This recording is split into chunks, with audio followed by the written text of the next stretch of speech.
दुनिया की 6 ऐसे खतरनाक तालाब जहां से आज तक कोई इंसान वापस नहीं आया। Number 1, lake Natron, Tanzania. ये तालाब अफ्रीका में है।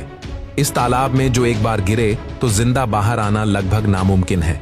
इस तालाब के पानी का पीएच लेवल 10 से भी ज्यादा है और इस पानी में कुछ ऐसे भी रसायन मौजूद हैं जिससे इस पानी में नहाने से स्किन जलने लगती है और अगर इस पानी में कोई पक्षी गिर जाए तो उसका शरीर पत्थर का हो जाता है, क्योंकि वैज्ञानिकों की रिसर्च के आधार पर इस पानी में कुछ ऐसे रसायन हैं जो पक्षी को मार देते हैं किंतु उसके शरीर को सड़ने नहीं देते। इसी वजह से उसका शरीर पत्थर जैसा हो जाता है। Number 2, bloody pond. ये तालाब जापान में है। इस तालाब का पानी ब्लड जैसा दिखता है, इसी वजह से इसे ब्लडी पॉन्ड कहते हैं। इस तालाब के पानी का तापमान 90 डिग्री होने के कारण इसमें नहाने की परमिशन नहीं है। इस पानी में नमक और लोहे की मात्रा ज्यादा है। मौसम के आधार पर यहाँ पानी का रंग बदलता रहता है।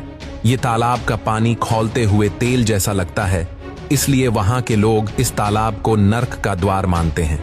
Number 3, snake island. ये आइलैंड ब्राजील में है। इस आइलैंड पे हर दूसरे कदम पर दुनिया के सबसे जहरीले माने जाने वाले सांप मिलते हैं। गोल्डन लांसहेड पिट वाइपर जैसा खतरनाक सांप इस आइलैंड पर पाया जाता है। ये सांप अगर इंसान को काट ले तो उसके शरीर की मांसपेशियां पिघलने लगती हैं। इस आइलैंड पे इंसान का कुछ नामो निशान नहीं है। यहाँ सिर्फ स्नेक रिसर्च करता और उनकी टीम को जाने की अनुमति है। उनके अलावा सामान्य इंसान को यहाँ जाना प्रतिबंधित है। यहाँ पहले गए हुए करीबन 10 लोगों की सिर्फ लाश ही मिली थी। नंबर 4, रामरी आइलैंड। ये आइलैंड बर्मा के नजदीक है। 1945 में जापानी सैनिक ब्रिटिश आर्मी से बचने के लिए इस आइलैंड में छुपने के लिए आए थे, लेकिन बहुत सारे सैनिक उस आइलैंड पर रहने वाले बड़े बड़े मगरमच्छों का शिकार हो गए। तब से इस आइलैंड की गिनती Guinness book of world records में सबसे खतरनाक आइलैंड में होती है। इस आइलैंड पर 20 फीट से भी लंबी और 1000 किलो से भी ज्यादा वजनदार मगरमच्छ रहती हैं।